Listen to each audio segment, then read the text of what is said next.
Hey guys, so today I'm going to do another video game ranking, and this one is going to be on my top 30 games of 2025. That's right, this year. And you might be saying, well, this year hasn't actually ended yet. But you know what? I think that most of the major releases that I was looking forward to have already come out this year, and honestly, I've already got enough for a top 30 list for this year. So, why not? Let's just do the ranking here. Yeah, there's a lot of great games that came out this year that I played. And again, this is going to be a ranking on all the games that I played this year and that came out in 2025 this year. So again, subjective ranking as well. It's according to my own opinion. So of course I'm not expecting anyone to agree, but if you guys are interested to hear this ranking, then stay tuned. So yeah, let's do this. And again, remasters and remakes do count as well for the ranking. So I'm going to start off with an honorable mention like I usually do for these type of rankings, and I'm going to start with Tempest Rising. This game, yeah, almost made my list. It's a very good RTS game, and it's really done in the same style as Command & Conquer, the classic Command & Conquer games. So if you guys are interested in Command & Conquer and those that type of RTS game, definitely check out Tempest Rising. I think this really it's a pretty old school style RTS game, and that's really what I like, that means that if you are familiar with a lot of the old school style RTS games like Command & Conquer, then Tempest Rising really is just that. So I think that this game did a very good job capturing the feel and gameplay of a classic, late 90s, early 2000s style RTS game, which I think that's the golden age of RTS games to me. That's like the late 90s to late 2000s, I would say. That roughly 10 years you have a golden age of RTS games. And yeah, Tempest Rising, for me, I love playing this game. I thought that yeah, this game could have just came out in the 2000s. Of course, has better graphics, right, than those 2000s games and widescreen support and everything.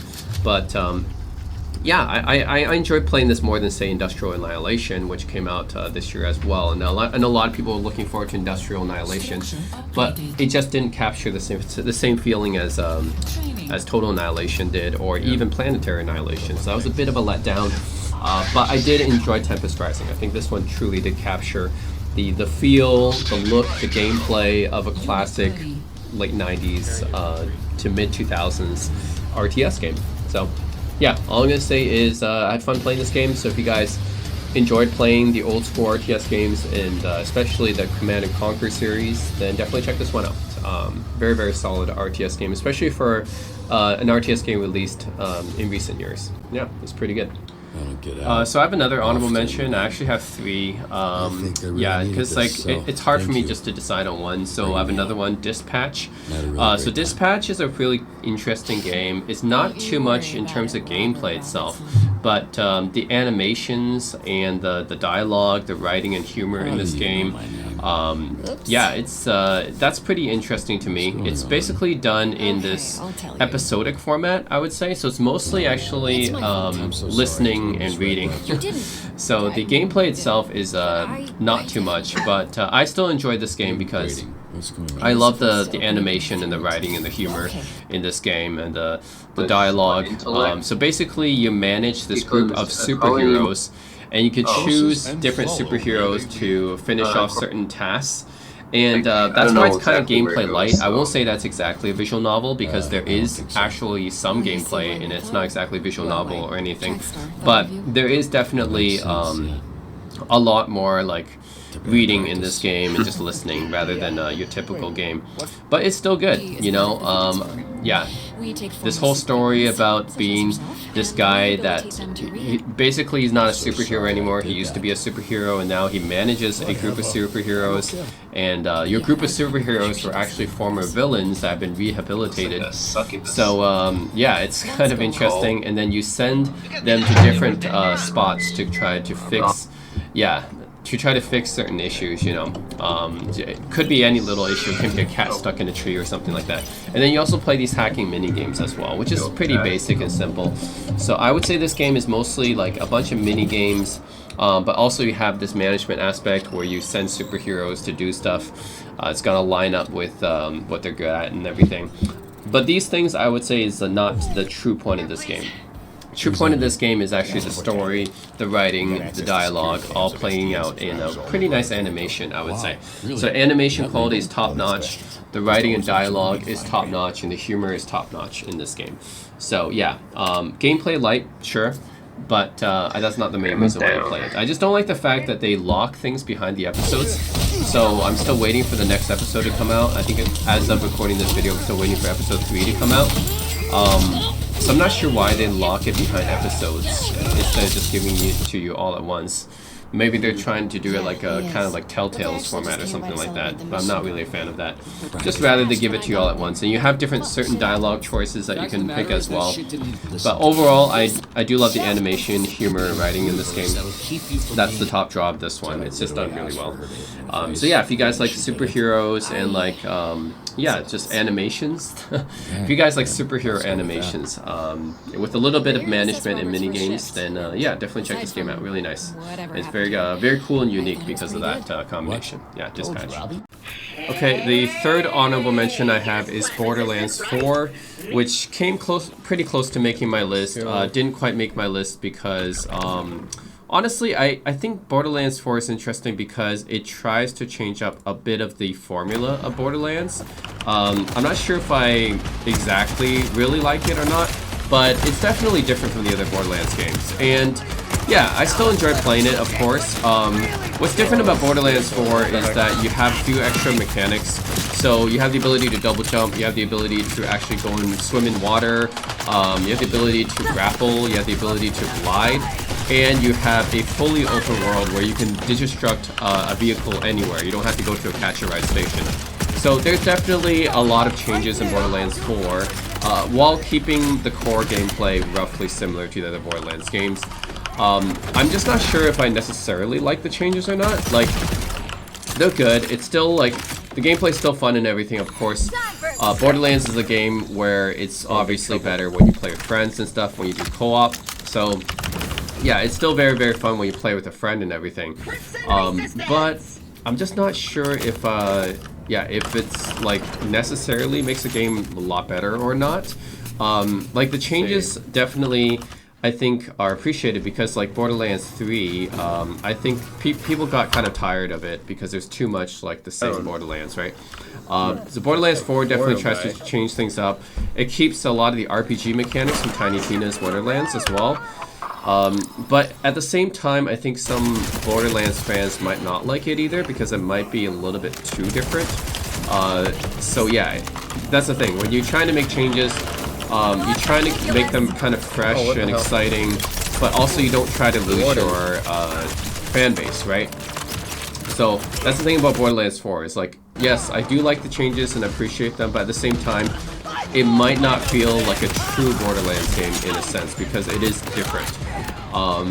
Yeah, but I think for the most part, Gearbox did a good job. I think they kept the core Borderlands gameplay intact. While giving you like this whole open world and everything, and that's always appreciated. I do think they lost out on some of the humor of these first three games in the series. Yeah, it doesn't seem to be as over the top in humor. It seems to be a bit more grounded, in my opinion. So again, these changes, some people like them, some people don't, but it's definitely a little bit different than the other Borderlands games. So anyways, didn't quite make my list, but I do have to mention Borderlands 4. I think it's definitely a very solid entry by Gearbox, and yeah, some Borderlands fans might like it, some might not. Yeah, so it's definitely different from other Borderlands games, that's for sure. Okay, so let's start with number 30, which is another classic RTS game. It's actually a remaster of a classic RTS game. It's Warhammer 40,000 Dawn of War Definitive Edition. This really is like, Dawn of War is, I think, one of the best Warhammer games. That's actually saying a lot because there's so many great Warhammer games, but I think Dawn of War, especially the first one, I know, you know, second, third one came out as well, but for me, the first one was still the best. It just had the interface, the gameplay, it's just easy to learn, very classic. I think 2 was a little bit different than 1, and then 3 just kind of strayed too far away again. So I think of Dawn of War 1, that's probably a very classic RTS game, and I'm glad that they did a high definition remaster, I guess, which is Definitive Edition. I guess they're coming out with a new Dawn of War 4, right? So I think that's part of the reason they want to remaster this one, get people up to speed and stuff. I'm not sure about Dawn of War 4 yet. Might pick it up or not, but anyways, I know this classic remaster is going on this list already because Dawn of War is one of the great 2000s RTS games. You know, if you're making a list of all the great RTS games from the Golden Age, I think Dawn of War definitely will come up in that list. It's just a great RTS game, and one of the best Warhammer games as well. So if you guys missed out on playing Warhammer, or if you guys just were a fan of Warhammer Dawn of War, this is the best way to play it. You know, just play the remastered definitive edition. Glad it got a remaster. So yeah, it's just the best way to play now. Of course, you have widescreen support, high resolution, everything. Still looks, you know, kind of like a 2000s game, but it's a remaster, not a remake, so that makes sense. So anyways, a great remaster of a classic RTS game, so that has to make this list. Okay, 29 is Passant. Out of all the roguelike games that are based kind of like on these already existing games, I know everyone talking about Balatro, right? Or Balatro, however you want to pronounce that. That's the roguelike poker game that just kind of blew up. Yeah, I'm kind of surprised nobody talked about Passant. It's a roguelike chess game, you know, and it's actually done really well. I really enjoyed playing this. Like, I'm really surprised it didn't get more attention and more, yeah, more appreciation. I think it really should have. Like, these days you see so many roguelikes, and there was a roguelike Mahjong game, right? I think Ajinomoto or something like that. I played a roguelike Mahjong game. There's a roguelike slot machine game as well. So there's so many like roguelikes coming out these days, but Passant is great. I mean, you know, I know like the point of this piece is to stop. I don't know why more people don't talk about it, because like you take chess, which is already a great game, of course. Chess is just such a classic game, right? And then you make a roguelike for it, and you upgrade the pieces and everything. Now the pieces get different movements and like they can be upgraded like these other roguelike games. They all kind of like a twist on the classic game. Yeah, it basically is just taking a classic game and just adding a roguelike type of upgrade system to it. Almost got him. And it's very addictive, you know. I like playing Passant more than Balatro. I know that's everyone loves Balatro, but I enjoy playing Passant actually more than that. So yeah, nobody talks about Passant though. That's amazing. So I don't know why. This is to me it's a great roguelike game. So you know what? Everyone talks about Balatro. I'm just gonna mention Passant here because to me I actually enjoy playing more. Maybe that's just because I'm more of a chess guy than I am a poker guy.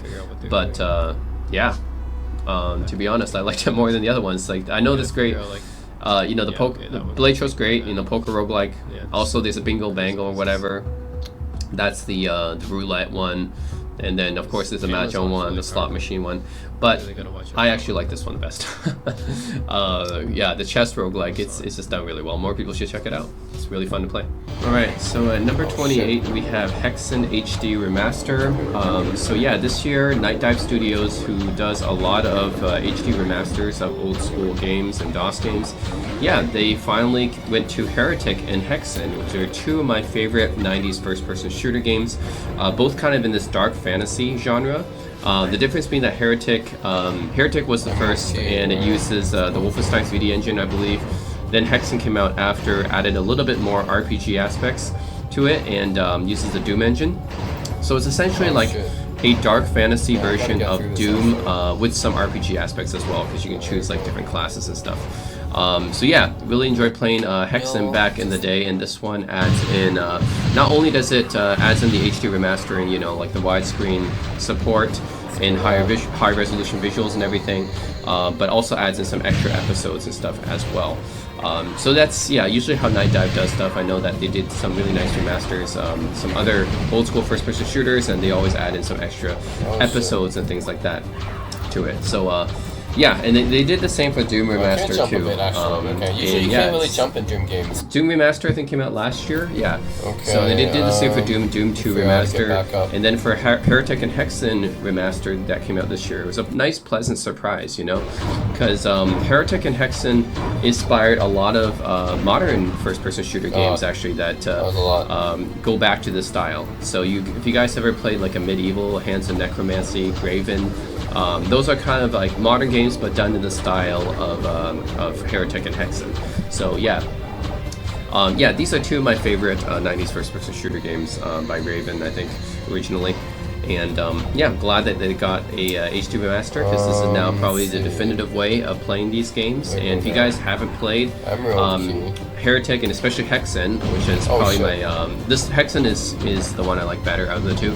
That's why I have this one on the list. But if you guys haven't played Heretic or Hexen before, then definitely this is the best way to check it out now. Finally, we have a nice HD remaster for modern computers, and yeah, updates the visuals a bit and adds in an extra episode, which is nice, you know. So yeah, it's kind of like a dark fantasy version of Doom essentially. So definitely recommend it and check it out. And yeah, I'm glad that Night Dive did a nice little updated rendering of this game. It's a 90s FPS classic.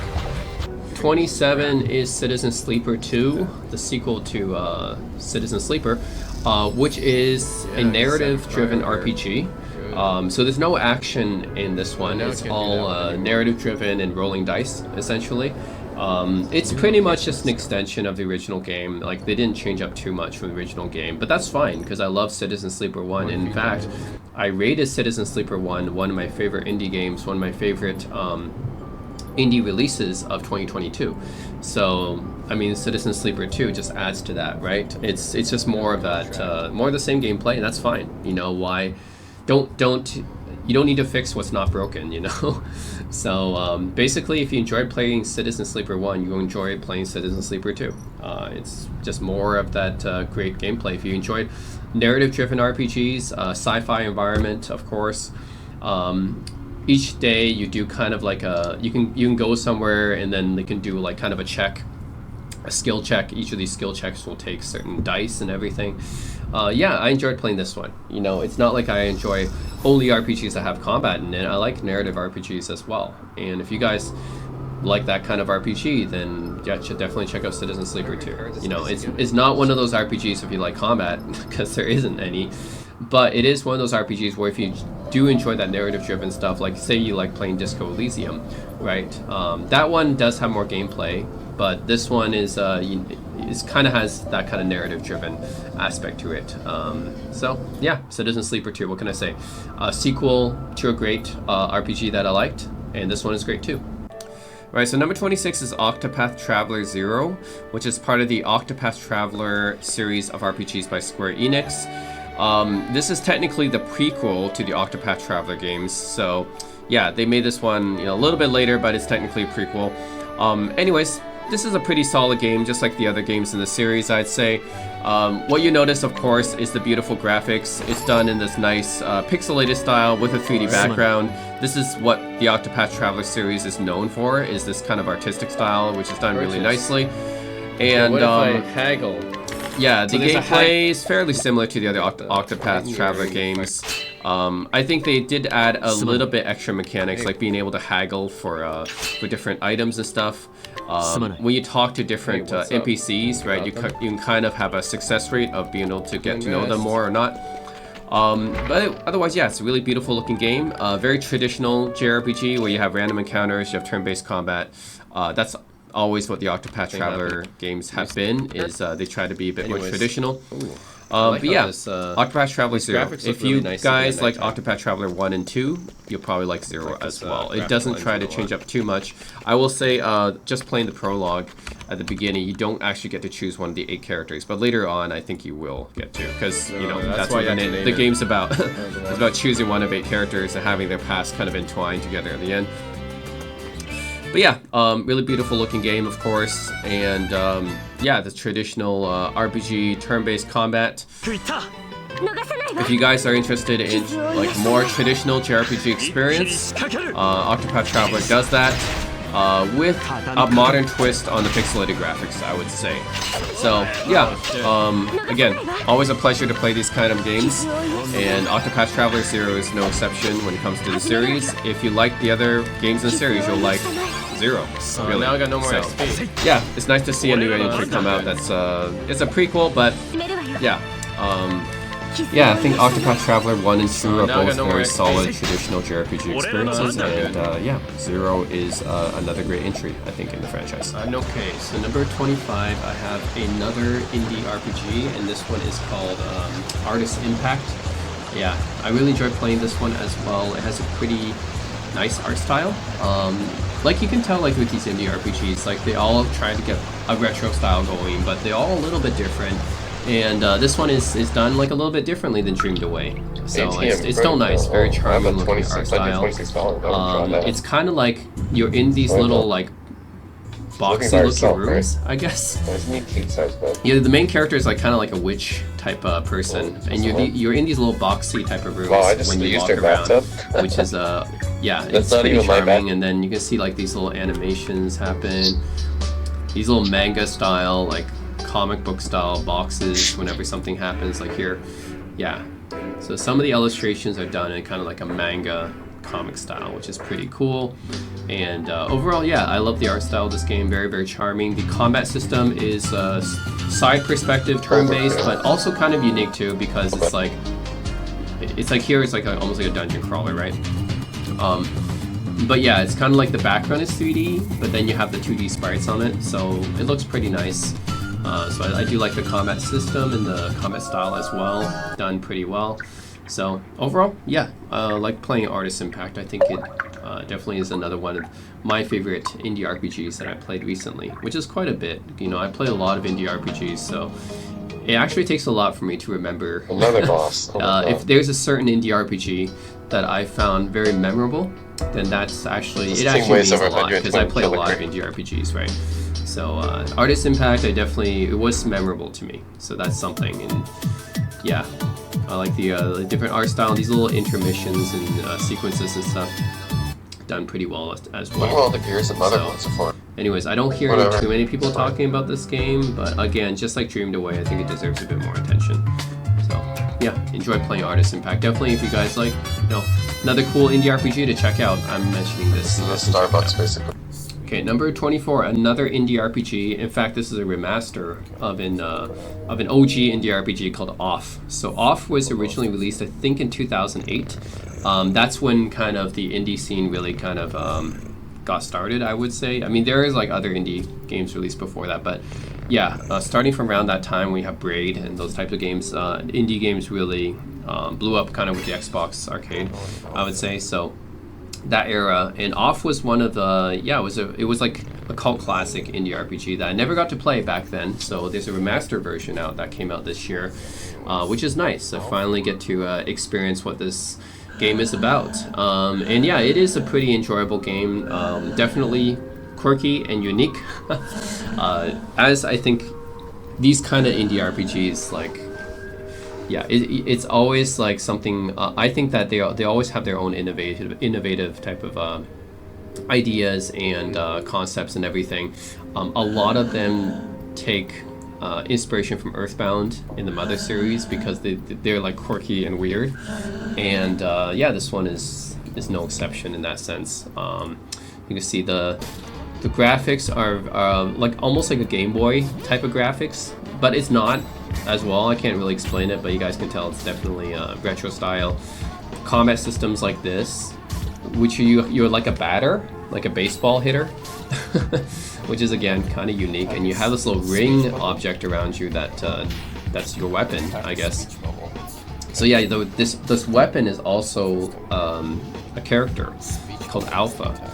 So yeah, that's pretty unique and interesting. So I'm gonna say the art style is interesting, definitely unique. It's done in a retro style, but also different than a lot of the other, like the two previous indie RPGs that we saw, Artist Impact, Dreamed Away, have a different art style, right? And so does Off. It's like all these indie RPGs, they all have their own distinct retro art style, which is pretty interesting.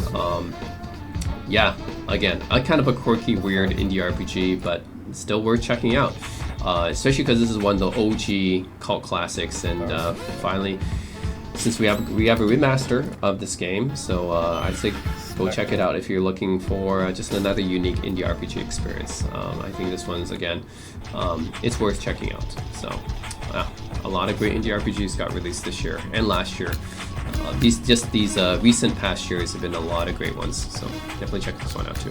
The background and everything. Okay, is so we smooth have a lot and of high res, JRPGs but then that got the remastered character sprites in the are still, past like, few years. pixelated. This Little one bit is jarring Saga sometimes. Frontier 2, If they do which it got a well, remaster this it makes year. sense, but It got little a bit very, jarring. very quiet remaster, I would say. Like pretty much only. Well, let's just go back to Saga series in general. It's a Square Enix series. I think only like hardcore JRPG enthusiasts would actually even remember Saga Frontier. Saga Frontier 1 and 2. So Saga Frontier 1 got a remaster a couple of years back. I always preferred Saga Frontier 2 though, just from the charming art style and everything. I always preferred 2. I actually had 2 on my list of my top 50 JRPGs. It's a great PS1 game when it came out. Of course, it got kind of lost in the shuffle because there's so many great PS1 JRPGs. But yeah, Saga Frontier 2. Always found this one, the art style really made it memorable because I think, to my knowledge, just from my opinion, I think that only Popo Lacroix Story, I think, had a similar art style to this. But other than that, it's pretty unique for the art style. It's got a almost like a watercolor, hand-drawn type of graphics. It's always very interesting. So if you go to the, let's go to the town, yeah. So entrance, I see. yeah, this kind of art style, yeah, it's pretty unique to Saga Frontier 2. Again, only Popo Lacroix Story I think would have a similar art style to this, but even then that one's a little bit different as well. So yeah, glad this one got a remaster. It got a very quiet remaster, like only hardcore JRPG enthusiasts would probably know that a remaster of this game even came out. Very, very quiet released remaster, but hey, I'm glad a remaster for this game came out because now you have Saga Frontier 1 and Saga Frontier 2 both got a remaster.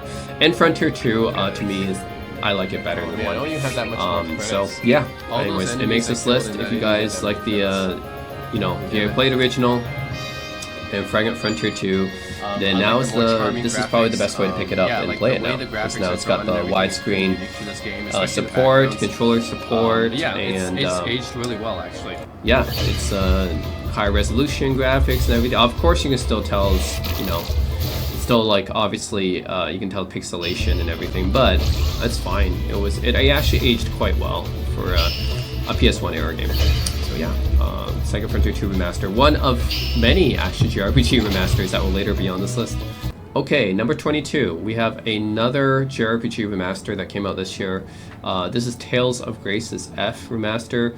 Now, Tales of Graces F, I think it's pretty close to my top 5 Tales game.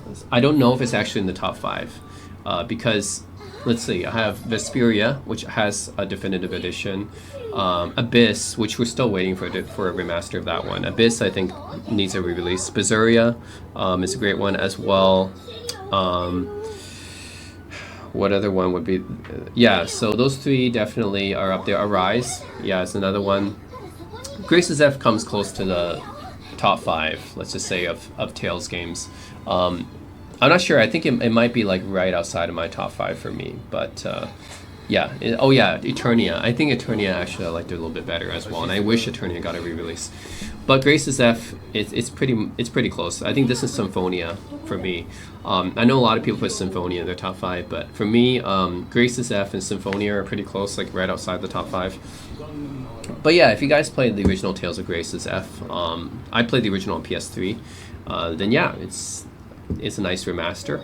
Again, this is one of those quiet releases. You really have to be kind of a hardcore JRPG fan to know about it, because it's not like Tales of Graces F is not like Final Fantasy or something. It's not even Dragon Quest, right? It's not one of those really prominent JRPG games. But if you're like a JRPG fan, you would know about it, right? So yeah, I'm glad it got a remaster. It's pretty much playing just like the original game, just with higher res graphics and widescreen and everything. So yeah, pretty good remaster. It's probably just outside of my top 5 Tales games, but it's got a great story, charming, memorable characters. A lot of actually the girl that's kind of like an alien, that kind of just wakes up in the middle of the flower fields, kind of gives me Eternia vibes, because that's how you find the main character girls from Eternia as well. But yeah, it's nice, it's an all-around pretty solid JRPG. With all the Tales games, I would say none of them are like going to be all-time memorable. Like but they're still solid, you know. Like none of the Tales games are going to be like Final Fantasy 6 or 7 level, but hey, they're still all around solid, and I think this Tales of Graces F is still worth checking out if you're a JRPG fan. Okay, so at number 21 we have a remake of a JRPG, not a remaster, and this one is a doozy of a remake because they actually converted it into a full 3D, and it's Trails in the Sky. Trails in the Sky is, I think for a lot of people, it might be one of their favorite Trails games. To me, it was actually, let's see, Trails Through Daybreak is actually pretty nice, but now with this Trails of Sky remake, I think this might be my favorite Trails game, and that's actually accounting for the fact that Trails games are generally, just like Tales games, they're not really like, you don't have one that's like so much better than the other. They're all like kind of equally good to very good, but not like great, you know? So none of the Trails games are like great games, but they're all like just solid, like just okay to good and solid, you know, that level. But Trails in the Sky is probably my favorite out of the series, and the character is a little bit more memorable compared to the other Trails games, like Estelle and Joshua. Like, yeah, I think they're very memorable to a lot of people. And this series originally came out on PSP originally, so on PSP you had this 2D 3D style where it was like 2D sprites on a 3D background. This full remake just goes full on making all the characters 3D, you know, polygonal. But you still keep the cell shaded look and appearance of them, right? So now you have Estelle and Joshua in full 3D, which is nice. So it's actually a it's quite a big remake because it's basically just converting the entire art style from the 2D 3D style into just full 3D style. So it's pretty nice. The characters look really gorgeous and everything. If you're into the anime style JRPG, then this is one of the best looking anime style JRPGs. I know Atelier Yumiya came out this year, by the way, but personally, Trails of the Sky, yeah, I prefer it a little bit more. Atelier games have always been okay-ish, but Trails in the Sky is like one of my favorite Trails games, and they added the combat system is using the Daybreak system. You can switch between the active combat and the turn-based combat, so that's nice because that was one of the favorite things I had about Trails Through Daybreak. So they added that combat system here. I actually prefer the characters and Trails in the Sky to Daybreak. So yeah. Anyways, it's a great one. If you guys like Trails in the Sky and the Trails games, this is probably one of the fan favorites. Fan favorite characters, Estelle and Joshua, and now in full 3D, which is nice. Alright, so number 20 is Digimon Story Time Stranger, and this one comes pretty close to the other JRPGs I mentioned, but it's a little bit ahead because it's actually an original game, not a remake or a remaster. This is it's gotten good reviews from publications. Some say it's probably the best Digimon game, although that's not really saying much, because like, what's the best Digimon game? Like Cyber Sleuth. So this one is like a little bit better than Cyber Sleuth, I would say. Although I like the Cyber Sleuth games as well, you know, Hacker's Memory. It's a little bit better, but none of the Digimon games are going to be great. They're just going to be, like, at best, this one is probably, okay, you can say maybe it's the best Digimon game, but even then, that's only like, okay, it's solid. That's the best thing we can say about the best Digimon game is only going to be solid. That's it. So none of them are going to be, like, great or anything, but hey, you can say that about the Trails series as well, right? So anyways, it's just that Trails is a bit more consistent with that quality.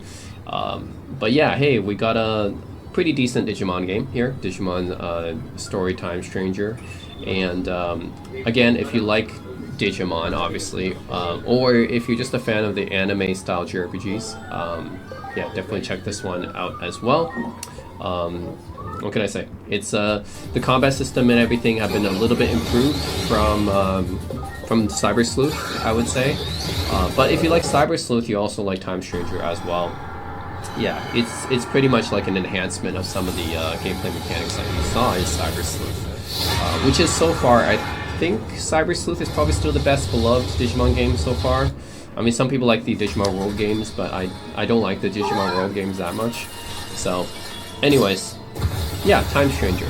It's a pretty solid Digimon game. It's probably the best Digimon game. That's not saying much, but yeah, it's solid. It's the best thing we can say about Digimon games so far. So, still makes this list. Okay, number 19, Urban Myth Dissolution Center, which I actually played a demo last year, but actually came out this year as a full release. And I think I mentioned this game before in my point and click adventures list and ranking. But yeah, I really enjoyed playing this one. First, the art style is done in this kind of pixelated Japanese style, which I think works well for this type of game. Yeah, it's like I would consider this like combination visual novel point and click adventure-ish, because it's like an investigation with paranormal activities. But yeah, I like the gameplay. It's just yeah, you're trying to find out these hidden shadows in like basically paranormal activity that's been going on, right? So yeah, it's a lot of investigation, solving mysteries and stuff. So Is it? Did I have the? I think orders part of it already? is reminding I me think this of is, right? It's like because she said some of those 80s Japanese, She said that Eiko some of those 80s animated- Japanese investigation Okay, yeah, games, so it's like the just the order was Famicom different. detective stuff. Okay, yeah, yeah, it was Famicom just the Detective order, I got the Club order mixed up. type of games. Except Not this me one already, has actual characters moving around on the screen. You're not just going around to different locations. But yeah, I enjoyed playing this one. Eyes under your bed. Yeah, Urban Myth Dissolution Center. I had it in my favorite recent point-and-click adventure titles. I think it is sort of a point-and-click adventure, but also sort of visual novel at the same time. It's one of those games that could be either.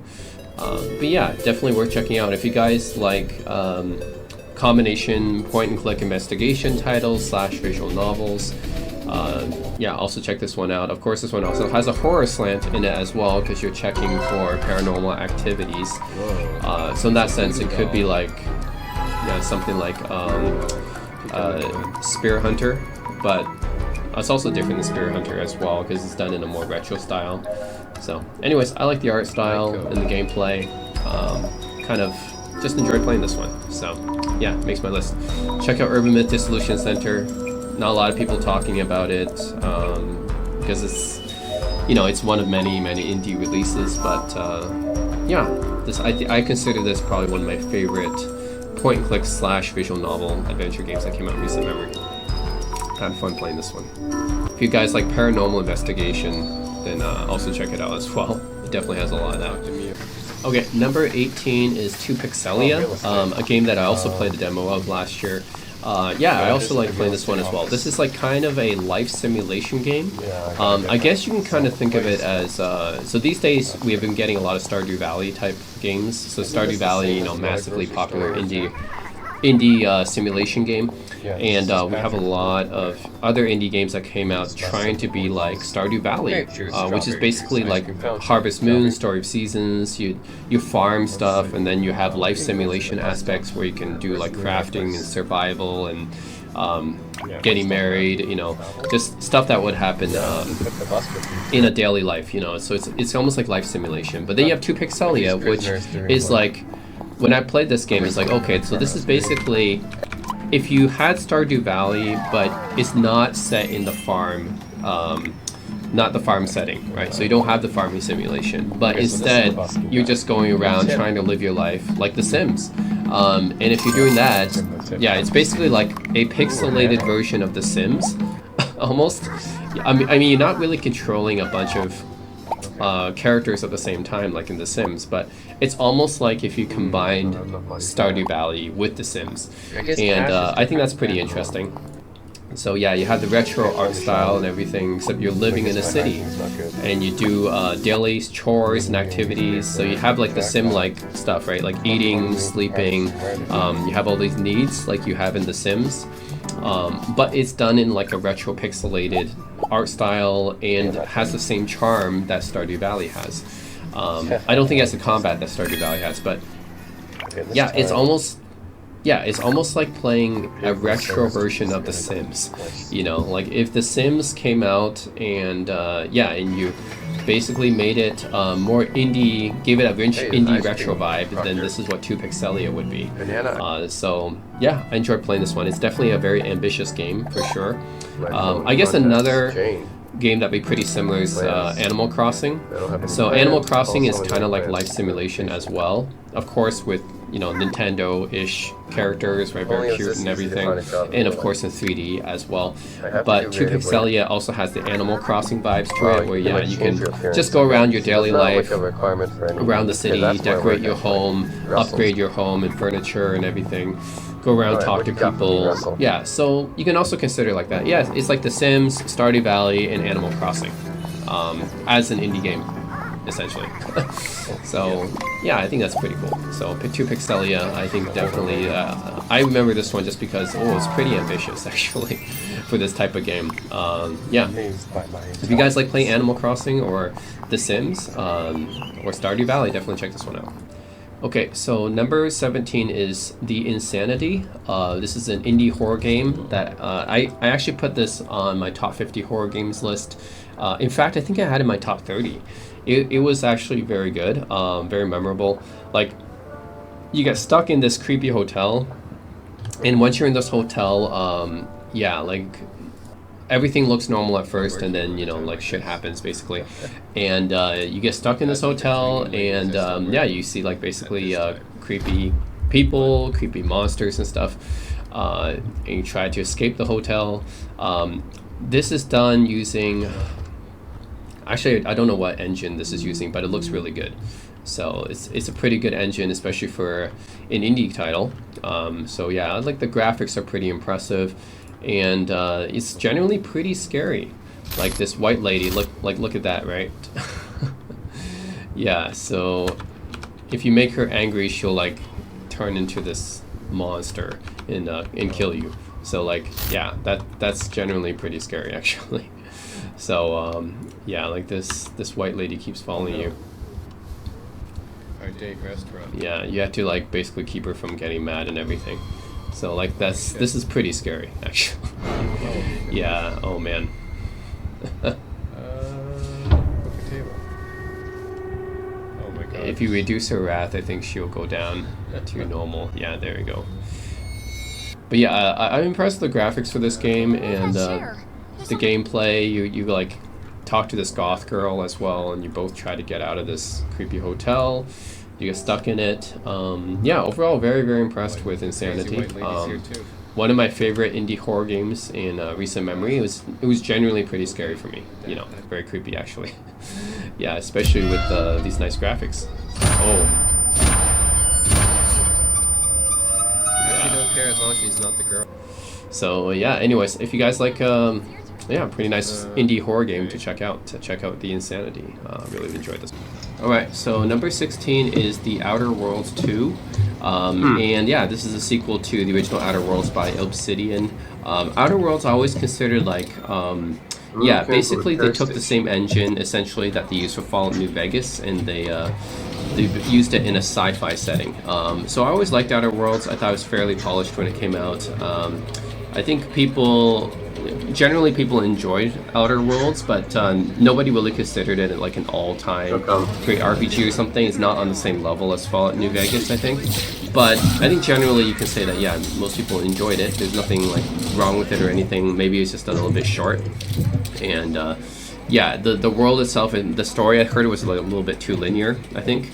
So yeah, with Outer Worlds 2, yeah, it just basically continues on the story and expands it in a few different ways. Doesn't change the formula up too much, but it does expand upon it a bit, and therefore it is a little bit better than the original Outer Worlds. And yeah, you do get that slow motion thing. That's kind of like the bat system from Fallout 4, where it slows down time. Yeah. And generally, I enjoyed Outer Worlds 2 as well. It's not vastly better than the original Outer Worlds, but it didn't really need to be. You know, this is pretty much what people expected from Outer Worlds 2. You want a sequel that's pretty much more of the same, that expands a little bit, yeah, in some directions. It's kind of like Death Stranding 2 in the same. That will also be later on this list, by the way. Yeah, it's basically like the original, but a little bit more expanded in the lore and everything. Gameplay is mostly the same. I mean, if you guys have played the Fallout New Vegas, the original Outer Worlds, it's very similar engine, and I like it better than Starfield, for example. You know, that's the newest one Bethesda came out with 2 years ago, and I prefer Outer Worlds and Outer Worlds 2 to Starfield. You know, but yeah, if you guys haven't played Outer Worlds before, I don't think you have to play the original one. but it is better if you play the original one because the story kind of just leads off from the original one. But I don't think it's necessary or anything. You can just go upstream and play Outer Worlds 2. That's like a negative trait. But yeah, I think most people consider Outer Worlds 2 maybe just a little bit better than the original Outer Worlds. It's still not like an all-time great RPG or anything. It's still not on the level of Fallout New Vegas for me. But it's still very good. You know, it's like a solid 8 out of 10 type game. If the original Outer Worlds to me was like maybe a 7.5 out of 10, and this would be like an 8 out of 10. Or you can say like 75 out of 100, and this one's an 80 out of 100. You know, it's like slightly better. It's not vastly better, but it's like slightly better. It's slightly improved. But yeah, if you enjoyed the original Outer Worlds, you enjoy Outer Worlds too. I mean, it's got great. You can explore all these like nice worlds and stuff in space. You know, stories. It's not like really innovative or anything like that, but it'll still keep you hooked, you know. And yeah, basically it's just more what people want from Outer Worlds. So I have to give it to Outer Worlds 2. You know, I enjoyed the original Outer Worlds, and Outer Worlds 2 is like a small improvement. So hey, Outer Worlds 2 has to be on this list, I guess. So yeah, and yeah, I think for sci-fi first-person Western RPGs, I think this will beat out Starfield for me. I just think it's more like Starfield doesn't feel very memorable to me. It's kind of forgettable experience, I would say. Yeah, okay. Like, let's go here. Yeah, I played Starfield for a few hours and just kind of gave up on it because it really wasn't interesting for me. Outer Worlds definitely interested me more. I think I was more invested in the characters and the story of Outer Worlds more. Even if it is more linear than Starfield. I know Starfield is a more open world experience, like truly open world experience, kind of like No Man's Sky. But I think I just like Outer World story and characters better, I think, and I do like the old school interface. Like it still feels like you're playing Fallout New Vegas, which is like from 2010, you know, or Fallout 3. Like it almost just feels like a continuation of that interface engine, of course with better graphics and everything. But I actually enjoy that. You know, I prefer it to Starfield, whatever engine that they. I think that's a new Bethesda engine that they use, but I prefer it to that. Yeah, the writing is okay on Outer Worlds 2. You know, I think that's also been. I think I actually preferred Obsidian's writing a little bit more than Bethesda's too. What place is this? But Bethesda does have a game that will later appear on this list. Oh, it's Nova Street's place. It's not like I'm sliding them or anything. Bethesda will have a game later on this list that's higher than Outer Worlds 2, so stay tuned for that. Alright, so number 15 is System Shock 2 Remastered. I honestly was not expecting this. This remaster just kind of like came out of nowhere for me. But hey, I'm glad, you know, like System Shock 2 is one of the all-time great sci-fi, first-person shooter RPGs. It's like a combination of many genres. It's like a sci-fi horror FPS RPG. Yeah. So I enjoyed playing the original a lot. System Shock 2 was for me like one of the all-time great games in its genres. I think I had it both in the horror genre and first-person shooter genre, and it was on both lists. Yeah, kind of inspired a lot of the original System Shock inspired a lot of games like Deus Ex, right? But System Shock 2 is great, and yeah, pleasantly surprised to see it get a remaster here. I know the original System Shock got an enhanced edition like 10 years ago, so I was waiting for System Shock 2 to get a remaster for a long time. So Night Dive, they've been busy, right?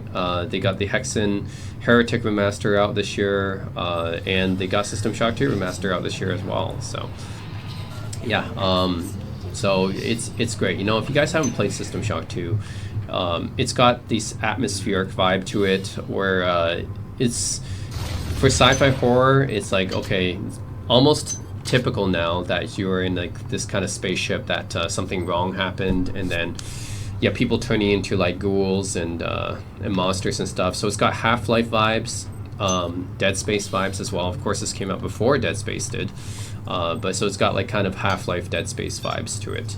So it's very atmospheric and inspired games like BioShock, right? BioShock is kind of the spiritual successor of System Shock 2. So yeah, I would say if you guys are interested in games like Dead Space, BioShock, yeah, Deus Ex, then definitely check this one. And Half-Life, of course, and yeah, check this game out. It's really got vibes from all those games and inspired yeah, games like BioShock as well. So it's a great remaster. You know, if you guys are looking for a modern way to play this game that's got widescreen support, higher res textures and everything, again, check this out. I know of a lot of remasters and remakes on this list for this year.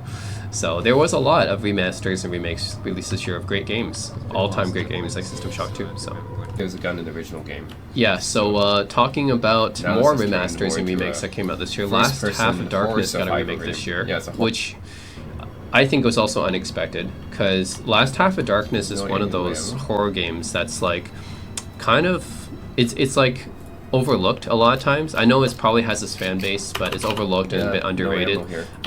Actually, kind of surprised it got a ammo. remake. I guess there have been people asking for something like that. But the original game is almost like Uninvited. You I don't know, know if you if guys any have of played these statues will Uninvited, come to life now. it's like this horror Good. point and click game that released in the 80s. And Last Half of Darkness originally came out in the 80s as well, and plays quite similar to Uninvited, where you kind of click around and then go to different rooms of a haunted mansion. It's pretty good. But yeah, this remake obviously is so different from the original game. Of course, they try to like roughly follow some of the same, like the go to the haunted house, like that. The haunted house is still here, obviously. But it's yeah, also okay, very I knew different it. from the original game, right? Because Flashlight's it's out of so much battery. more expanded See? in this remake. So yeah, the graphics obviously are entirely different. The shit. original Last Half of Darkness came out in the 80s, right? It was a point and click. Oh shit. So Get this away. game, fully 3D, Get away from all me. the graphics are done in a modern style. It's still pretty, Oh shit. yeah, like this is like actually pretty terrifying, you know?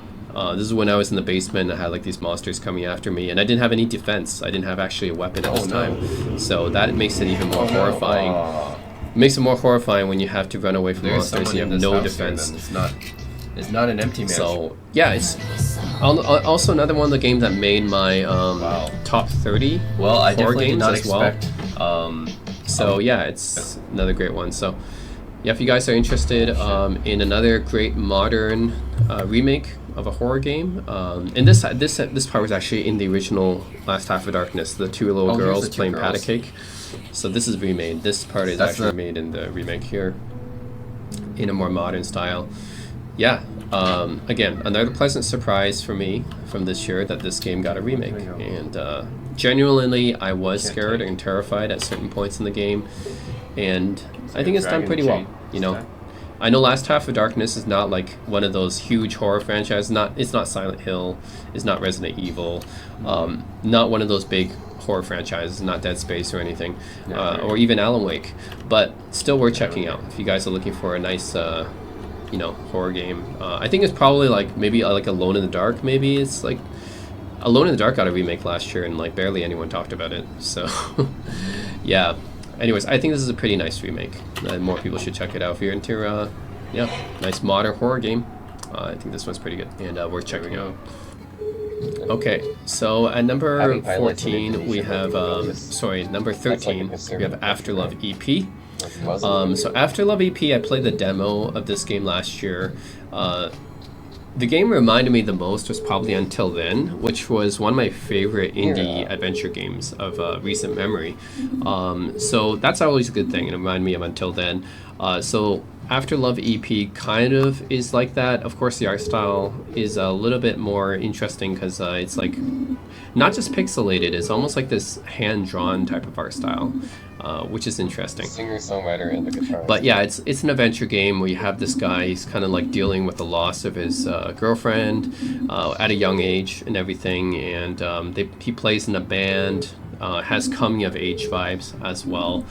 So yeah, he's dealing with like confusion, loss, and also just the whole coming of age thing where he's kind of discovering himself. And yes, this game does have mini games like this where you're sort of like playing guitar parts here, which I also like, as a guitarist, as a musician. I like those parts too. So yeah, I knew that Afterlove EP was going to be one of my favorite games when it actually got an official release this year. Yeah, love the hand-drawn art style here.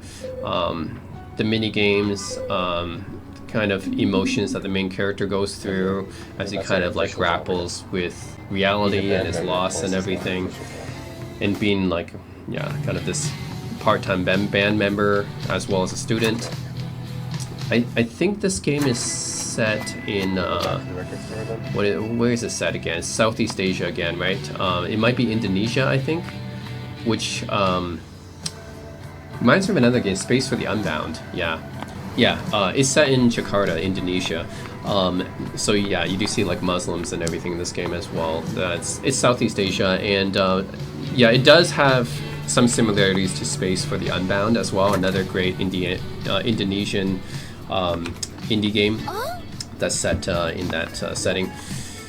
Yeah, so it is like that kind of adventure game. So if you guys like Until Then or Space for the Unbound, definitely check it out. It's a great Southeast Asian adventure game, I would say. And it's actually made by the same developers as Coffee Talk, right? Which is another Indonesian development company that makes, it's the same Indonesian development company that makes that game. So Coffee Talk is kind of like more like a visual novel, but After Love EP is just it's more of a straight up adventure title. But it's worth checking out, you know. I want to highlight this because I think just like Space for the Unbound and Until Then, I can kind of experience the lifestyle of Southeast Asia in kind of through the eyes of these these students here. So it's pretty cool. So I definitely recommend checking this one out as a nice indie adventure title. Okay, so number 12, Sayako Giantess Dating Sim. Really enjoyed playing this one. This was kind of an unexpected surprise because just like the title of the game, I was like, what is a Giantess Dating Simulator, right? But the concept is so unique. Okay, so there is a guy here. First, there is like this girl that is a girl. She's not really a giant. She's like a normal sized person, but she has the magical ability to turn people into small, like tiny humans. And she puts them all in a jar, and every day she has to eat one of them. And it's your job, basically, as kind of the curator of which humans she's going to eat. Every day, new humans that she shrinks comes into the jar, and you can have conversations with them, which is kind of like a visual novel, essentially. So I mean, it is like a visual novel. So it's a lot of reading.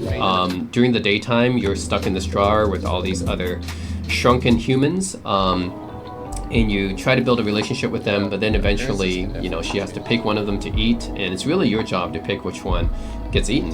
So that's pretty cool. At the end of the day, you have to talk with her, and you got to make sure you got to have the right response to her. You can't be too fast, can't be too slow, you can't talk too much, you can't talk too little, or you can't ignore her, otherwise she'll just eat you and crush you.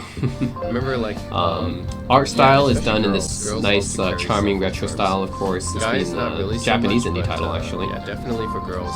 And I think it's set in the late 2000s, 2008, which is why you have this like flip phone here.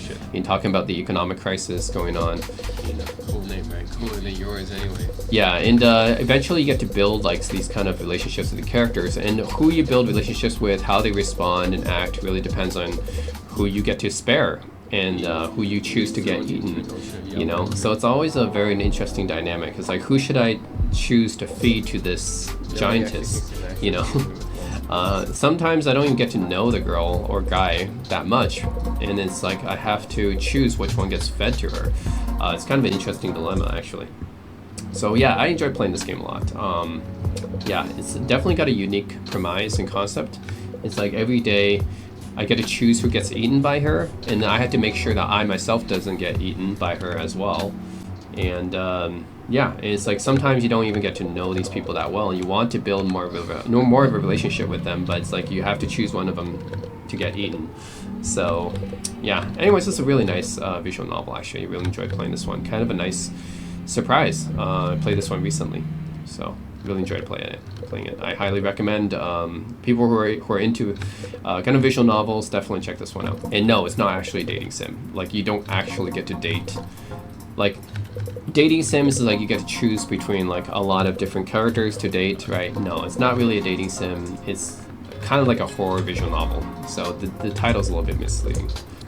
Okay, number 11. This is a game that I've mentioned already a few times in my other lists, about Look Outside. This ended up being one of my favorite horror games and one of my favorite indie RPGs, really. Because, it's basically a horror indie RPG. So it's probably even more like obvious that it is compared to a game like Omori or Undertale. Those are like psychological horrors that kind of wrap themselves in this like more cheerful vibe. But this one is just straight up horror, just right from the beginning. You can kind of tell. But it's done in a nice way, and it's actually really it is really kind of scary sometimes. You're stuck in your apartment complex, I guess. More and more creepy monsters show up. It is done, I think, in RPG Maker. It looks almost like RPG Maker. And all the monsters, they do genuinely look pretty freaky. So, yeah, it does freak me out. I mean, look at this guy, right? Oh my god. He's got eyeballs bursting out of him. Like, how freaky is that? Too far to hit. And the fact that it's like a first-person he's turn-based pistol. combat just makes it even more, yeah, Yeah, take that. Eye cluster. even more kind of scary because like they come closer to you as you do more damage to them. Like, what is that thing, right? And look, even I don't rats. think I have look- enough healing. Even for these innocent guys. rats look like that. You got zombies that look like that. Even like docile creatures look pretty scary. Oh, this painter dude. Oh, he looks normal, but then you have to find his other forms, which are all kind of creepy. Like, look at this guy, right? That's one of his forms. He looks really creepy. This guy has... This one has no face. His entire face is gone. And then you have this one, which is... I don't even know what to call this one. It's like some kind of abomination. So, yeah. And this guy... Oh, killed by a rat. Oh my god. And this one, I think at the end... Ooh, oh my brilliant. god, I don't even know what this one is. Yeah, this one looks pretty cool. They all say they're the real Frederick. And this monster of a rat at the end, like really creepy, horrifying looking monsters, very freaky, and yeah, genuinely I think it's a scary game, and it's a really nicely done indie RPG. Oh as my well. god, he killed me in one hit. So if you guys like Holy horror shit, indie 73 RPGs, damage, one hit. definitely check this one out. Look Outside, one of my favorites in recent memory. Actually, this skirt maybe even matches. Okay, so number 10 is Inzoi. I know this game got a lot of mixed opinions when it came out because I know it's missing a lot. But at the same time, you know, you just got to give Inzoi props because, And then you match like, that with just having any game to compete with The Sims is something. You know, we haven't really had any competitor to The Sims since what? Playboy the Mansion, which was like 20 years ago. Like, seriously, we haven't had a Sims competitor in like 20 years. the stocking. So come on, right? I don't care how incomplete it is because at the very least the character creator is great, and the Zoids themselves look amazing. Yeah, You know, I think that's one that I think everyone probably would agree that whatever flaws you find with this game is not with the character creator because the character creator is gorgeous. Like the fact that you can create all these everyday, right? realistic looking characters and they just look a lot better than The Sims, you know. The Sims is like The Sims 4, talking about the characters still look very cartoony, I would say. And with Inzoi, they actually do look almost lifelike. So the graphics are just another level. Especially like when it comes to Asians. Like, I know this is developed by a Korean company, right? And because of that, you have not only a lot of great Asian fashion styles that you would not find in The Sims. Like this, I would consider like maybe like the school uniform or something like that, or some K-pop look, like something like this, right? Yeah, just you're not able to find a lot of these styles in The Sims because it's like a Western game. But finally, hey, I'm an Asian guy, and it's nice that we have a lot of Asian fashion styles in this game as well. So that's really good, right? You have like Asian school uniforms, and you have like styles like, you know, K-pop looking styles. Like you can just easily create like a K-pop star in this Inzoi creator, and they all look really good. So School. you know, one thing you just got to give Inzoi props for is add just headphones the character creator has done it amazingly well, especially for Asians. We haven't been able to create really good Asians in The Sims. That's the thing. I love playing The Sims, but we've never been able to create really good Asian characters in it. And here we have Inzoi, and you can create really good Asian-looking characters, like Korean-looking characters, right? Really cool. The actual gameplay aspect. These are like the Bang & Olufsen style. Yeah, actually. definitely it's not going to be gonna be up to pretty The good, Sims too. level yet in terms Not of at content that because it level. just came Bookshelves out in like early access, right? This But LG, it's still like slapped a on lot of stuff you can do. vertically. So yeah, just it's not going to be fully complete yet. But Junior honestly, developer, senior the developer, fact that it developer, launched stuff with like all this that. stuff is actually more than what EA launched with The Sims, you know? I mean, you go back to The Sims 4 at launch. The Sims 4 has had so many content packs and expansion packs now, right? But at launch, this has more stuff than The Sims 4's The Sims 4 did at launch. Company So, places like it would look. Yeah, something and I like know this, that 'cause, probably the it's biggest developed by a problem with Korean this company, game they would know. right now They probably is know better that than anyone what a K-pop. a lot of the actions and dialogue in this game kind of feel artificial because they use AI to generate, and that kind of feels weird and off. But other than that, yeah, I enjoy playing this, especially like in this city. It's like a very good recreation of Seoul, South Korea, and that's a city I've lived in for a long time. I mean, I would go back Wait for the light, to Seoul pretty sure. often, so it's not really a city that Yeah. you see a lot in video games. Actually, like you should see Seoul more, but no, you actually don't see too many games that have a Korean look to them, and this one does. You know, to have you my can fortune find a lot of stuff. It just made me feel like, hey, I was back in Korea. You know, so that's actually pretty cool. It has this recreation of Seoul in there. But yeah, if it's the one thing about this game, it's the Oh, there fact you go. that a lot of this stuff is AI generated, Yeah. obviously. Like you've just the Yeah, dialogue they and can still be conversations, together. which can feel kind of weird and off. I Alright, think and that's then my she biggest just gripe. leaves. But as far as like content, when it launched, I think it has a pretty decent amount of content when it launched. I mean, you can actually Relationships are drive in only this game. temporary. You have a car. You can drive in Unfortunately. this game. That's something you still can't do with The Sims 4, actually. Yeah, So that's relationships something, only right? And the temporary. fact that I can actually see, like when they go into a lot of these buildings, I can't even do that with The Sims 4 either. Like you had to get expansions to see some of that. So I'm actually okay with the amount of content that came out at launch. It's just kind of the artificial dialogue and conversations that kind of bothers me the most. But graphics are great. Love the setting that you can create. You know, they have one based in Santa Monica, I think, as well. But I obviously chose Seoul. And there's still like a decent amount of stuff you can do in this game, even at Where's the launch. AI So what's the AI yeah, library? overall, I had to put So Inzoi on my list. It's a very ambitious game, and finally, I'm glad I have a Sims competitor that's actually very high fidelity and looks library, really let's good. go. So you can create some really nice looking characters in this game, and yeah, I love the fact, especially for Asians, you can create a lot of really good looking Asian characters in this game, which you could never do with The Sims, right? So yeah, that's something. Okay, number 9 is Lunar 2 Eternal Blue Remastered. So we got a lot of JRPG remasters this year, and yeah, Lunar 1 and 2 both got a remaster. I played through Lunar 1, I played through Lunar 1 and a remaster of Lunar 1 already with Silver Star Harmony for the PSP. But the PSP never got a remaster for Lunar 2, which personally I liked Lunar 2 better than Lunar 1. I know Lunar 1 is Silver Star Story is a good game, and probably they're pretty close. You know, both Lunar 1 and 2 are great games. I preferred Lunar 2 Eternal Blue just a little bit more. And yeah, this one never got a PSP remaster, unlike Lunar 1, so that's why I only went with the Lunar 2 remaster for a playthrough this year. But yeah, I really enjoyed this remaster. Of course, I think it's kind of a nice, pleasant surprise again. Lunar is like one of those series that probably only a little more hardcore JRPG fans would know about. Yeah, it's not like Final Fantasy or Dragon Quest level, or even Monster Hunter. It's not like that level. But I'm glad it got some recognition and it finally got a nice remastering. You know, it's too bad we don't get any new Lunar games though. There's no Lunar 3, which is yeah, it'd be nice to get like a new Lunar game. But hey, Lunar 1 and 2 are both pretty good JRPGs. I would say they're solid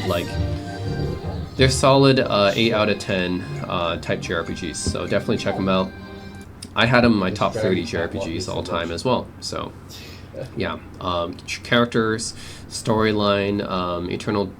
The thing actually I remember from Eternal 2 is yeah, this character that you get at the beginning is extremely powerful, but then she gets her powers taken away, and you're left, Lucia. Yeah, you're left trying to help Lucia, essentially. Yeah, I like the graphics because it's got the 2D sprites. It actually aged quite well. So compared to other PS1 titles, yeah, this one aged pretty well, and it's got the nice animations as well. So you got some anime cutscenes. So overall, it's a very solid JRPG. And if you guys didn't check out Lunar 1 or 2, definitely this is the best way to check it out now. But Lunar 1, you have a few ways to check out Lunar 1 because it got a Game Boy Advance release and it got a PSP release. But Lunar 2, until now, you've only been able to play it on Saturn and PS1, right? So I'm glad that Lunar 2 especially got a nice remaster now. So it got a nice re-release. So if you guys haven't checked out Lunar, definitely check it out.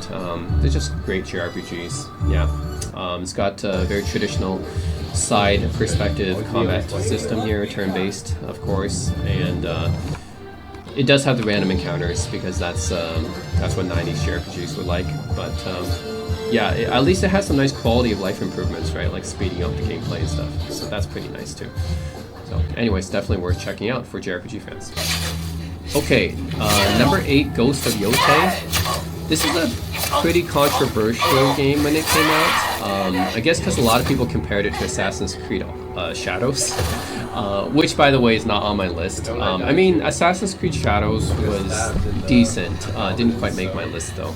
I like Ghost of Yotei better because it's essentially taking the same gameplay as Ghost of Tsushima, right? And Ghost of Tsushima is a great game, actually. It got a lot of great reviews. So far as I see, Ghost of Yotei is essentially very similar gameplay to Ghost of Tsushima. The graphics are like a little bit better in Ghost of Yotei, but overall it's pretty similar to Tsushima. It's obviously different setting as well. You're in Hokkaido instead of Tsushima Island. Combat is mostly the same, I would say. The parrying, right? Everything. The combat in Tsushima was pretty good as well. So it's again another one of those. Why fix something that wasn't really broken? Tsushima got great reviews, so why change that up? Just make a sequel that's fairly similar to Tsushima, just with a different character and a slightly different setting. I think a lot of people didn't like the fact that Ghost of Yotei had this female protagonist that isn't really good looking, but I'm like, why does it matter? Like you're playing a Japanese woman that okay, she's maybe like a tomboy, but this is like the 1500s Japan, actually early 1600s Japan, I think. Really at the beginning of the Edo period of Japan, but why does that matter? Why do you have to have some J-pop looking idol in like 1500s or 1600s Japan? It doesn't make sense, right? This is a girl that went through a lot. Her whole family was killed. She's out to get revenge and everything. She doesn't need to look like a model or anything like that. So yeah, I don't have an issue with this. And okay, so she's a bit of a tomboy. I mean, she's a samurai, right? You kind of have to be a bit of a tomboy to be a female samurai, don't you? Yeah, so whatever. Anyways, classic. If you like Ghost of Tsushima, you'll like Ghost of Yotei as well, because it pretty much is gameplay is pretty much just like Ghost of Tsushima. It's just different character, different story, and it's beautiful. Ghost of Tsushima looked amazing. It's this idealized version of Japan in the feudal era.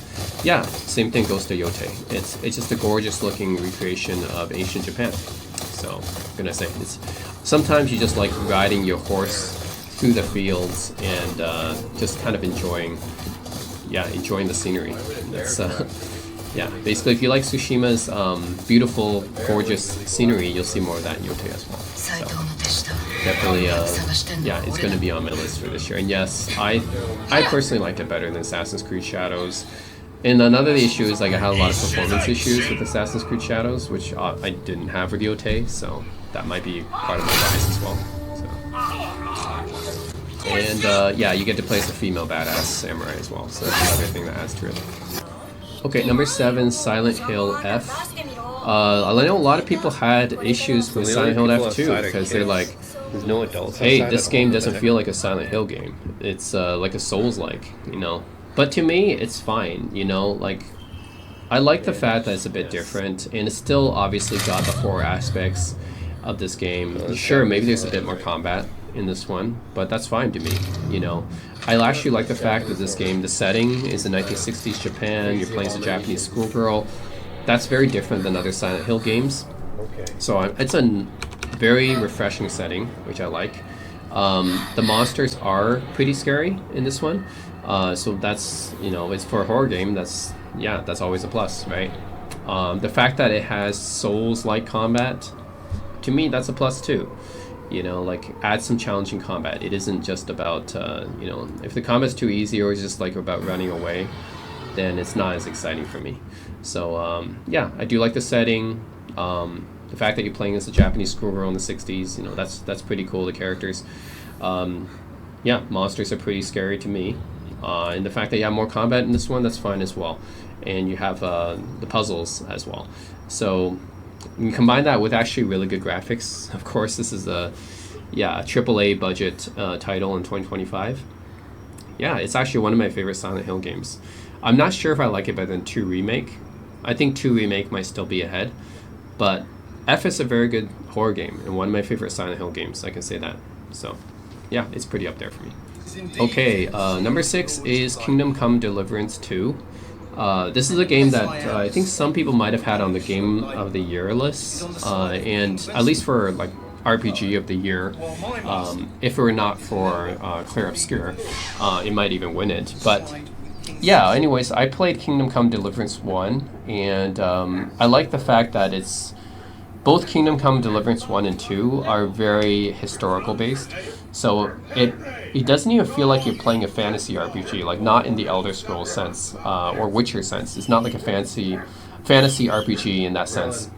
It feels almost like a historical medieval era simulator because it's the combat is very realistic and gritty in Kingdom Come Deliverance 1 and 2. 2 is just an expansion of 1, basically. I think the gameplay has been improved a little bit more. The combat's a little bit more fine-tuned in 2. But both Kingdom Come Deliverance 1 and 2, I think, has very good combat. Realistic style combat, I would say, for an RPG.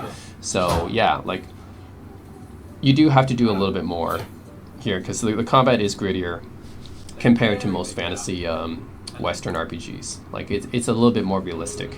And I like that, you know, it's different. So I think of Kingdom Come Deliverance 2 as just, hey, this is less of a Western fantasy RPG. It's not like Oblivion or Skyrim. It's not like Witcher. This is more like medieval. This is a medieval RPG that's more historical and more realistic, I would say. So, yeah, if you guys are looking for realism, like, hey, I'm actually feel like I'm living in the in medieval era in Europe, then definitely check this one out. I mean, there's survival, crafting stuff in this one as well. Graphics are great, you know, it's being a modern title with top-notch graphics. Yeah, if you guys are looking for a more realistic Western RPG, definitely check out Kingdom Come Deliverance 2. It's done really well. So, I think it's a little bit better than the first one. The first one's great too. So, anyways, this will definitely be up nomination for RPG of the Year for sure. So, great game.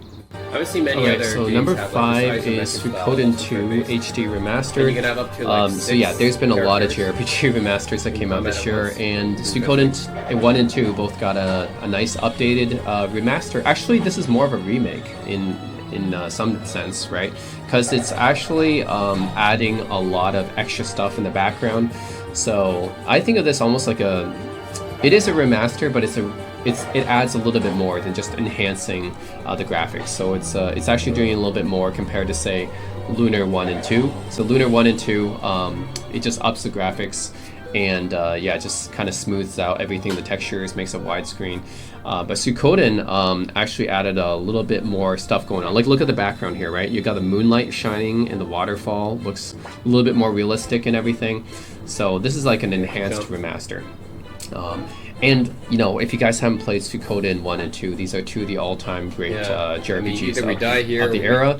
Like, for the PS1 era, I had a lot of great memories, especially Suikoden 2. One of my all-time great JRPGs, based on the ancient Chinese novel Water Margin, or Outlaws of the Marsh. So you have 108 outlaws that you can recruit. Of course, in Suikoden, they're all, you know, they're not really that related to what happened in the novel, but I think it's at least, based. The 108 Outlaws is based on that for sure, but I don't think it exactly follows the novel very much. But still, the story and the characters are still very memorable, you know. Like, you go with your named character. Jowie, of course, is the character that you start out with at the beginning, that you befriend. I guess he's kind of friends with you, and then later on, you have a more interesting dynamic that happens. But if you guys haven't checked out Suikoden 1 and 2, This is, I believe, the first time it's ever gotten a re-release. So yeah, I think fans have been waiting for this for a long time. We got Eiyuden Chronicles, but that's not exactly the same. You know, that was kind of like a spiritual successor, but it's not Suikoden. The combat system is kind of unique as well. It's this over-the-shoulder type of turn-based combat system.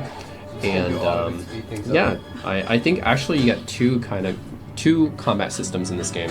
One is just this style, this turn-based combat style, but another one, when you have a bigger army, it's like a different style. So that's also pretty cool as well. And the ancient Chinese setting is also very interesting, right? You don't get too many JRPGs with the ancient Chinese setting. So yeah, all in all, it's just an all-time great JRPG, and this is probably the best way to experience it, right? Because you got, not only do you get like updated graphics and stuff, it's enhanced as well. So yeah, it's just done really, really well.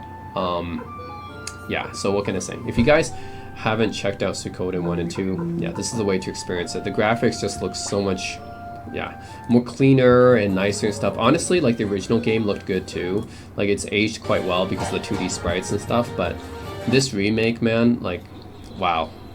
What can I say? It's just done really, really well. It's kind of like almost like the Star Ocean 2 remake level, but that remake is done. Star Ocean 2 remake is like, that's my gold standard, right? For how you should do, like, how you should treat an old school classic JRPG.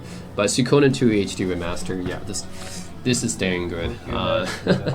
Definitely, if you haven't played it before, I highly recommend it. It's an all-time great JRPG for me. Okay, so number 4 is Death Stranding 2 on the beach. So of course this is the sequel to Death Stranding. And Death Stranding is an interesting game because, well, of course it's Hideo Kojima, like who made the Metal Gear Solid series. It's just kind of his first game coming out of his own studio, and then Death Stranding 2 being the second game. Yeah, it basically just expands on Death Stranding 1. So don't think of this as the gameplay changes too much, because it doesn't. You're still like this, how should I call it? Almost like a UPS delivery driver, but in a post-apocalyptic sci-fi setting, where you also have to avoid these invisible monsters at the same time. So yeah, it keeps a lot of the original concept of Death Stranding. So I can't say like if it's necessarily better, because the original Death Stranding game was pretty interesting as a concept. It's like you have sci-fi, a post-apocalyptic type of setting where you're kind of this delivery guy, but you were also carrying like this baby that you had to protect, and there's like these horror monsters also that you have to look out for. So it's like a combination of many genres. It's also open world, right? And yeah, Death Stranding 2 just kind of builds upon that. So basically, yeah, if you like Death Stranding 1, this just builds upon that. The gameplay is expanded a bit, but for the most part, if you guys are familiar with Death Stranding 1, you'll like Death Stranding 2 as well. And of course, there's some stealth concepts that you have to take from this game. There's combat, right? But it's kind of like Metal Gear Solid, where the combat is like not really necessary. You can also take a stealthy approach, and it'll work out just as well. So yeah, what can I say about Hideo Kojima games? Death Stranding 1 and 2, both very cinematic games as well. Graphics, I think Death Stranding 2 is one of the most beautiful looking games I've played so far. Like some of the cutscenes, even some of the in-game gameplay, right? It's like, it almost seems like it's from a movie. It's that photorealistic, right? So the graphics in Death Stranding 2, especially when the cutscenes come out, it's like, wow, you know, it's gorgeous looking. So, what can I say? If you guys like Death Stranding 1, if you like the sci-fi, post-apocalyptic, open world, where you also have to, you know, run away from these, these beached things is what they're called, invisible black monsters, yeah, then Death Stranding 2 is pretty much just more of that. So this is where essentially what a boss fight would look like here. You have some combat here, right, with the boss fight, and it's always these very, very creepy looking horror creatures. So Japanese horror, it's kind of like that, right? So yeah, if anything, it's just a very interesting game, and maybe not as original as Death Stranding 1 because it's a sequel, but still done very well, and I would say just as good as Death Stranding 1, right? I'm not going to say it's better, but just as good. You know, it's not necessarily as original, but just as good. with improved graphics too, which is a feat because the original looked great too. And yeah, very cinematic looking. Yeah. By the way, I also had to mention Metal Gear Solid 3 got a remake this year as well. I didn't include it on my list because, to be honest, I'm not like too much of a Metal Gear Solid fan.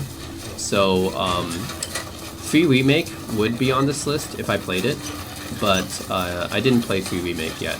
And yeah, that's just because there's no sale going on. It's not a game that I'm really itching to play because I'm not like a huge Metal Gear Solid fan. I know Metal Gear Solid 3 is like an all-time classic for that genre, but I've never really been tuned into Metal Gear Solid, to be honest. So yeah, if you're wondering where Metal Gear Solid 3 Remake is on here, it would have made this list if I actually played it, but I haven't yet, and not really itching to play that one. Unfortunately, sorry guys for Metal Gear Solid fans. I prefer Death Stranding 2 anyways. I think this is probably my Kojima game. Yeah, I just find it a lot more interesting for me. Okay, number 3 is Elder Scrolls 4 Oblivion Remastered, and I use the word remaster in quotes here because it's more like a remake. Like, this isn't just like a upscaling of textures and making widescreen support or everything. Like this engine is like a completely big, huge upgrade over the original. Yeah, so I would consider this more of a remake. I know there's a complete discussion about this, whether this is an actual remaster or remake, but to me it is a remake because the engine is totally different. Yeah, it's not really like a remaster would be like what you saw with Hexen, right? Or System Shock 2. Those are actually remasters because it's just like kind of like making the textures a little bit more sharper, making widescreen support, controller support, that kind of stuff. Yeah, but this one is like they're using a completely new engine, and it really just looks like a modern title. And out of all the Elder Scrolls games, personally, Oblivion was always my favorite. I know everyone has their own favorites, like Morrowind and Skyrim and Oblivion. It's usually these 3 that are considered. One of them is considered the best Elder Scrolls game. But for me, I think I like Oblivion just a little bit more than the other 2. Yeah, it's just maybe something related to nostalgia of when it came out back in 2006 when I was playing it, just how grand the world was at the time, especially the Imperial City, just how big it was. All the NPCs were like, the world was so lifelike, I would say, at the time. Yeah, Bethesda NPCs are always like, man, they all have their own daily routines and cycles and stuff. It's just kind of crazy how far ahead they were with those NPCs. But yeah, if you guys haven't played Oblivion, this is really obviously the best way to check it out now. Like, it's done using a completely new looking engine, and yeah, it looks more like a remake than a remaster, honestly. All visitors to the Imperial Palace to be honest, are this asked to release keep got their voices overshadowed down, by Claire especially Obscure. But yeah, I think that if it were not for that, this would definitely got even, maybe it would get Game of the Year nominations, but it's technically, people don't like it when you have a remaster or a remake for Game of the Year, because it's like kind of cheating. It's not really an original game. But I think this remaster is done really well. Here's the You know, almost looks like a new game, and Oblivion itself, you know, it's an all-time great game. It's an all-time great Western RPG, an all-time great open world RPG. So if you guys haven't checked Oblivion out, yeah, this is definitely the best way to do it. Good afternoon. So, yeah, anyways, There's a new Oblivion ship moored up Remastered in the waterfront has to be in my top 5 The here Maria because It's just, man, this is probably my favorite Elder Scrolls game, and man, so great looking now, right? It's with this new engine and everything. Gameplay is pretty much everything. Probably the best way to play it now. It's a nice. Yeah, honestly, very it's, nice. it's interesting that we got an most Oblivion recent, remaster before we got Elder Unreal Scrolls Engine, 6. and it looks really nice. Okay, so number 2 is Final Fantasy Tactics: The Ivalice Chronicles. This is technically a remake, although probably a lot of people, many people consider it a remaster because it doesn't look too different from the original game. But it's technically a remake because they actually lost the source code for the original game and had to rebuild it from the ground up. But if you want to call it a remaster because it, you know, tries to keep the same graphical style and everything, sure. But yeah, Final Fantasy Tactics, what can I say? One of the all-time great tactical RPGs, one of the all-time great Final Fantasy games, honestly. So I know a lot of tactical RPG fans have been waiting for this one for a very long time. It's like Yeah, if you're like considered one of the greatest PS1 RPGs, and that title, like that system had so many great JRPGs on it, and you're still considered, you know, one of the best or at the top, then you gotta be a pretty darn good JRPG and pretty darn good tactical RPG, and here it is, right? Like, essentially, it builds on a lot of what Tactics Ogre offered. Tactics Ogre came out first, and also got a remake first, Tactics Ogre Reborn. And then Final Fantasy Tactics just, you know, kind of expanded on that, and it's set in the Final Fantasy world of Ivalice, which is a world that Final Fantasy XII would later visit. So, yeah, I mean, Final Fantasy XII would later revisit Ivalice. So yeah, what can I say about this game? If you guys haven't played Final Fantasy Tactics, this is probably the best way to check it out. Although it's gotten another remaster, you know, before with the War of the Lions, which I played on my channel as well. So the original came out for PS1, and then War of the Lions came out for PSP, and now you pretty much have the definitive edition, right? The Ivalice Chronicles. Which adds voice dialogue and some other features as well. So, yeah, and this is all rebuilt from the ground up, by the way. So they didn't have the source code. They basically had to look at the original game and War of the Lions and just base it off of that and just rebuild it. So, yeah, pretty amazing what the folks at Square Enix did for that.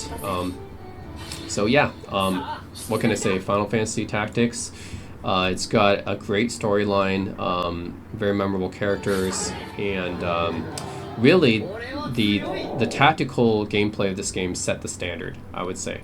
You have a lot of games that came out after that tries to get the isometric tactical RPG type of perspective. Really, a lot of games were influenced by Final Fantasy Tactics. One of my all-time favorites actually is Tactics Advance, which is a game I wish would get re-released as well. I'm still waiting for an advanced re-release. But yeah, the original Tactics, you know, all-time great tactical RPG, all-time great RPG in Final Fantasy game. So yeah, a lot of people actually, I know some of my coworkers even consider this the best Final Fantasy game, period. Like, higher than 6, higher than 7, higher than 9 and 10. Yeah, a lot of people actually consider this the best Final Fantasy game, so definitely check it out. This is the best way to do it. The Ivalice Chronicles with added voice dialogue and a lot of other great features as well, you know, obviously with enhanced visuals and widescreen support and everything too. Okay, number 1, probably no surprise to a lot of you, Clair Obscur Expedition 33. I think this game, man, I don't think that people expected it to be as successful as it was. It came out from an indie studio made of ex-Ubisoft devs, and they made this AAA looking title with I think they only had like 30 devs or something. And this game looks gorgeous, first of all, right? The graphical engine, I don't know what graphical engine they used, but it looks gorgeous. Very cinematic looking game. The music is incredible. The soundtrack, anyone who's played Clair Obscur knows that, yeah, this will probably win OST of the year, or the soundtrack of the year, right? Because it's just composed so well. I think they just took What happens if it gets to 0? They took one of the composers from SoundCloud, I think, and he made just such a slapping soundtrack for this game. Storyline is an original game, an original IP. So that's got to count for something. And yeah, the storyline, it has its twists. But I would say it is a pretty original storyline as well. Obviously, some aspects of it were influenced by games like Persona and Final Fantasy, especially Persona 5 and Final Fantasy 7, especially, I would think that it's influenced by. The combat system is probably the best turn-based combat system I ever played, just because it's so skill-based. Like, usually you have turn-based combat systems, right? And you just take your turn, you can button mash, you just take your turn. Some turns you might want to use an item to heal, and then you just continue mashing like the attack button or the skill button, right? But in this one, you can't just do that. You can't mash buttons. Like, if you want to use a skill, you gotta time it right. And you can't even use your skills all the time. If you want to attack, right, that's fine, but again, you got a lot more strategy with this one, because like the healing is limited. You can only heal basically like once per battle, and revive once per battle. Oh shit. The enemies are fairly challenging, I would say, even on the regular difficulty. And you have the parry and block system. So Actually, no, I should say parry and dodge system. Yeah. So you really got to time your parries and dodges. So it's kind of like a Souls-like, but in a turn-based format, which is interesting. So it's definitely more skill-based than your typical turn-based combat system. You can't just keep mashing the attack button or the skill button. You can't just spam that, because yeah, the enemies can get pretty challenging in this game. So you can't just spam your attacks like that. Yeah, you really got to learn your parries and your dodges, and that depends on the enemy, right? So extremely skill-based in that sense. It's probably one of my favorite turn-based combat system in an RPG. And some people call this a JRPG. I don't call it a JRPG because, like, okay, if you call this a JRPG, then what's a JRPG, right? Is Chained Echoes a JRPG then? Is Undertale a JRPG? Like, what's inspired by JRPGs and what's not, right? It's just opening up too big of a box there. So for me, I just say, oh, it's a Western developed, Western devs, it's a Western RPG. I just keep it simple like that. You can say it's inspired by JRPGs, but it's not a JRPG to me. It's developed by Western devs. So, yeah. But yeah, what can I say about this game that hasn't been praised or said already? It's just got a bit of everything. Storyline, characters are very memorable. Yeah, like the music, the combat system, the graphics. Oh my god. It's hard to think of an aspect of this game where, you know, they didn't really just knock it out of the park when it comes to this. And this being Sandfall's very first title is also very impressive. It's their first title, and they just kind of knocked it out of the park with this thing. And I think Oblivion Remastered came out around the same time, and this one actually got more coverage. So, like, if you're going to overshadow one of the greatest RPGs of all time in Oblivion, like, then you gotta be pretty dang good, you know? There we go. So, yeah, this release actually overshadowed Oblivion, which is crazy. Yeah, what can I say? Clair Obscur, Expedition 33, it's a must-play for RPG and JRPG fans, you know? Like, a lot of people are like, yeah, this is the best turn-based JRPG that's been out for a while, and they keep talking about the comparisons to Final Fantasy, I think especially to Final Fantasy 16. Yeah, I would say definitely it is. No, like Final Fantasy 16 is a great game too, but it's not Expedition 33. This is definitely the more to me, like, yeah, the more immersive, memorable game to me. It's done better, right? Not to say anything like that Final Fantasy 16 wasn't a good game. It's good, but it's not all-time great like this game would be. So this game is like Elden Ring. This game is like Baldur's Gate 3. Like, it will be remembered, basically. And it will get Game of the Year. So, yeah, what can I say? Expedition 33, play it, guys. If you guys are into any kind of RPG, just play it. Yeah, it's like, it's gonna be remembered as an all-time RPG, basically. So that's it, guys. That's my ranking for top 30 games that were released this year, 2025, that I played on my channel. Yeah, let me know what you guys think. And yeah, as always, thanks for watching. Yeah, like the story, characters are very, it has a very emotional, impactful story as well. So yeah, definitely one of those games where I could say it kind of subverts your expectations. I know that term gets a little bit overused, but I think this story really does subvert your expectations. Definitely worth checking out, you know. I'm not going to spoil too much for you guys.